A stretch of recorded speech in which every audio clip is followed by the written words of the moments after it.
مولانا فضل الرحمان نے نیا انکشاف کر دیا۔ بانی پی ٹی آئی کے خلاف تحریک عدم اعتماد جنرل باجوہ اور فیض حمید کے کہنے پر لائی گئی۔ مولانا فضل الرحمان کا کہنا ہے کہ فیض حمید نے انہیں کہا کہ اسمبلیوں کے اندر سے تبدیلی ہونی چاہیے۔ تمام سیاسی جماعتوں کو قمر باجوہ اور فیض حمید نے بتایا کہ کیسے چلنا ہے۔ پیپلز پارٹی اور نون لیگ نے فیصلے پر مہر لگائی۔ انتخابات سے متعلق مولانا فضل الرحمان نے کہا کہ پارلیمنٹ میں تحفظات کے ساتھ جا رہے ہیں، حکومت سازی میں حصہ نہیں لے رہے، احتجاجی سیاست کریں گے، سڑکیں گرمائیں گے۔ تو یہ نیا انکشاف کیا ہے مولانا فضل الرحمان نے۔ تحریک عدم اعتماد کے حوالے سے ان کا یہ کہنا ہے، ان کا یہ انکشاف ہے کہ بانی پی ٹی آئی کے خلاف تحریک عدم اعتماد جنرل باجوہ اور فیض حمید کے کہنے پر لائی گئی۔ تو مولانا فضل الرحمان نے انکشاف کے ٹی وی چینل کو انٹرویو دیتے ہوئے انہوں نے یہ کہا کہ جو عدم اعتماد لائی گئی تھی بانی پی ٹی آئی کے خلاف وہ جنرل باجوہ اور فیض حمید کے کہنے پر لائی گئی تھی، اور وہ بتا رہے ہیں کہ تمام سیاسی جماعتیں موجود تھیں اور پیپلز پارٹی یہ تحریک چلا رہی تھی، جبکہ فیض حمید نے انہیں کہا تھا کہ اسمبلیوں کے اندر سے تبدیلی ہونی چاہیے۔ تمام سیاسی جماعتوں کو قمر باجوہ اور فیض حمید نے ہی بتایا تھا کہ چلنا کیسے ہے، جبکہ پیپلز پارٹی اور نون لیگ نے اس فیصلے پر مہر لگائی۔ یہ کہنا مولانا فضل الرحمان کا، اور ساتھ ہی ساتھ انہوں نے یہ بھی کہا کہ انتخابات میں جو نتائج آئے ہیں اس کے بعد پارلیمنٹ میں ہم تحفظات کے ساتھ جا رہے ہیں۔ مزید جان لیتے ہیں ہمارے نمائندے عثمان خان سے۔ عثمان خان، آگاہ کیجئے، بڑا گرما گرم انٹرویو ہے، بڑے انکشافات کیے ہیں، مزید کیا کہنا مولانا فضل الرحمان کا؟ جی بالکل، جمعیت علماء اسلام کے سربراہ مولانا فضل الرحمان نے یہ واضح کیا ہے کہ عدم اعتماد کے وقت اس وقت کے جو موجودہ آرمی چیف تھے اور اس وقت کے جو D G I S I تھے ان کے کہنے پر یہ عدم اعتماد لائی گئی ہے۔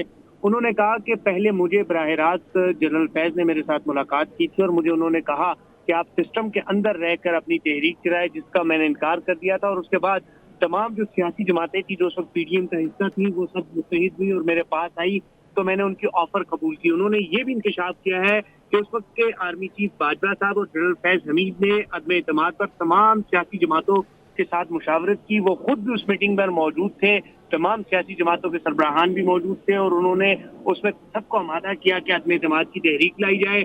تو تمام سیاسی جماعتوں نے باجوہ صاحب اور جنرل فیض کی موجودگی میں عدم اعتماد کی حامی پر اتفاق کیا۔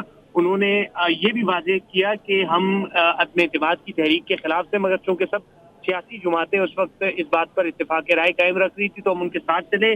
مولانا فضل الرحمان نے یہ بھی واضح کیا کہ گزشتہ روز جب سابق وزیر اعظم شہباز شریف ان سے مذاکرات کے لیے آئے اور انہوں نے مولانا صاحب کو موجودہ جو حکومت بننے جا رہی ہے اس کی دعوت دی، تو مولانا فضل الرحمان نے شہباز شریف کو بھی یہ واضح کر دیا کہ وہ اس حکومت کا حصہ نہیں بنیں گے۔ مولانا فضل الرحمان نے یہ بھی کہہ دیا کہ وہ سڑکوں پر آئیں گے، بھرپور تحریک چلائیں گے اور تب تک سڑکوں پر رہیں گے جب تک انقلاب نہ آ جائے۔ مولانا فضل الرحمان اس بار بڑے گرم دکھائی دے رہے اور آج انہوں نے تمام جو اپنے پتے ہیں وہ بھی شو کر دیے۔ انہوں نے کہا کہ ہم کسی کے ساتھ مذاکرات نہیں کریں گے، چاہے وہ پاکستان پیپلز پارٹی ہو، چاہے وہ مسلم لیگ نون ہو۔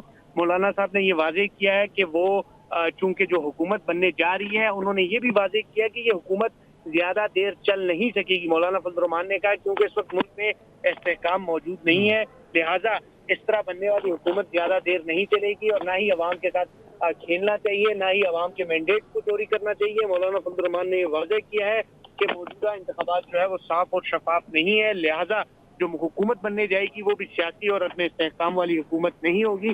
مولانا فضل الرحمان نے یہ کہا ہے کہ جو ہم تحریک چلائیں گے اس بار وہ بڑی گرم ہوگی۔ مولانا فضل الرحمان نے یہ بھی کہا کہ وہ چاروں جو صوبوں کے جنرل کونسل کے اجلاس ہیں ان میں خود شرکت کریں گے اور اس اجلاس میں اپنے پارٹی کے جو سینئر رہنما ہیں جنرل کونسل کے ان کو اعتماد میں لیں گے اور ان کے ساتھ اعتماد پر ٹھیک ہے۔ تو یہ انٹرویو جو ہے بڑا اہم انٹرویو ہے، بڑے اہم انکشافات ہیں۔